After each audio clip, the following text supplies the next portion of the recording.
एक ऐसा दिन जो देश की आर्थिक दिशा को बदलने की क्षमता रखता है। 1 फरवरी यानी आज का दिन, जब देश की वित्त मंत्री निर्मला सीतारमण ने अपना नवा केंद्रीय बजट संसद में पेश किया। नमस्कार, राम साहब, मैं रेणुका चौधरी और आप देख रहे हैं द इंडिया मूव। बता दें कि आज का दिन पूरे देशवासियों के लिए बेहद खास रहा, जिसमें हर क्षेत्र को लेकर बड़ी घोषणाएं की गई। आज बजट 2026 को पेश करने से पहले कैबिनेट की मंजूरी मिली, जिसमें प्रधानमंत्री नरेंद्र मोदी की अध्यक्षता में बैठक भी हुई और फिर वित्त मंत्री ने लोकसभा में ये बजट भी पेश किया। बजट पेश करने से पहले उन्होंने राष्ट्रपति भवन में राष्ट्रपति द्रौपदी मुर्मू से मुलाकात की, जहां राष्ट्रपति ने उन्हें और उनकी टीम को शुभकामनाएं दी। वहीं दही और चीनी से मुंह भी मीठा करवाया। वहीं बजट 2026 में वित्त मंत्री निर्मला सीतारमण ने साफ कहा कि सरकार ने हमेशा जनहित को सर्वोच्च प्राथमिकता दी है और हर निर्णय में आम लोगों के हितों को ध्यान में रखा गया है। उन्होंने ये भी कहा है कि भारत विकसित भारत की दिशा में विश्वास से भरे कदम उठा रहा है और ये यात्रा निरंतर जारी भी रहेगी।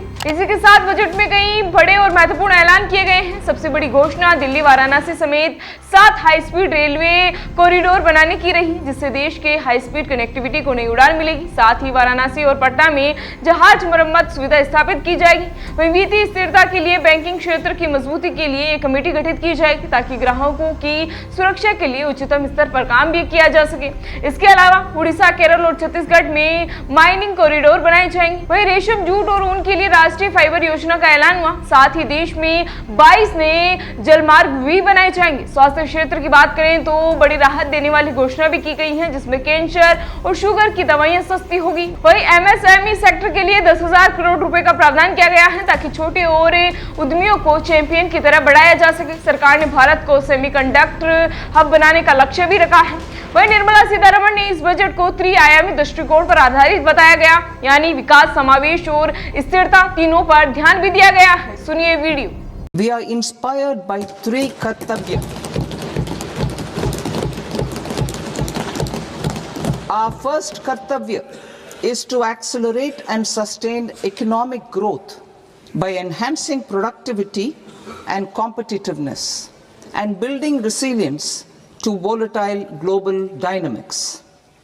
Our second kartavya is to fulfill aspirations of our people and build their capacity, making them strong partners in India's path to prosperity. Our third kartavya, aligned with our vision of Sabka Saath Sabka Vikas, is to ensure that every family, community, region and sector has access to resources, amenities and opportunities for meaningful participation. साथ ही देश में 12.2 लाख करोड़ रुपए के विकास कार्यों पर जोर दिया गया है। भारत को मेडिकल टूरिज्म हब बनाने की दिशा में बड़ा कदम उठाते हुए 3 एम्स भी बनाए जाएंगे। खेलो इंडिया मिशन की घोषणा, नर्म टैक्स फॉर्म का आसान बनाना और 1 अप्रैल 2026 से नया नियम लागू होने की घोषणा बजट का हिस्सा भी रही है। शिक्षा और रोजगार के क्षेत्र में मुंबई के Indian institute of creative technologies को 15,000 सेकेंडरी स्कूलों और 500 कॉलेजों में एनिमेशन, विजुअल इफेक्ट्स, गेमिंग के साथ साथ पढ़ाई स्थापित करने की सहायता भी दी जाएगी। सुनिए निर्मला सीतारमण का video. India's animation, visual effects, gaming and comics sector, AVGC sector, is a growing industry projected to require 2 million professionals by 2030. I propose to support the Indian Institute of Creative Technologies, Mumbai, in setting up AVGC content creator labs in 15,000 secondary schools all over the country and 500 colleges. The Indian design industry is expanding rapidly, and yet there is a shortage of Indian designers. I propose to establish, through Challenge Route, a new National Institute of Design to boost design education and development in the eastern region of India. वहीं महिलाओं के सशक्तिकरण के लिए she marts को community स्वामित्व वाली खुदरा दुकानों के लिए रूप में स्थापित करने की योजना की घोषणा की गई है। वहीं इनकम टैक्स स्लैब में कोई बदलाव भी नहीं किया गया है।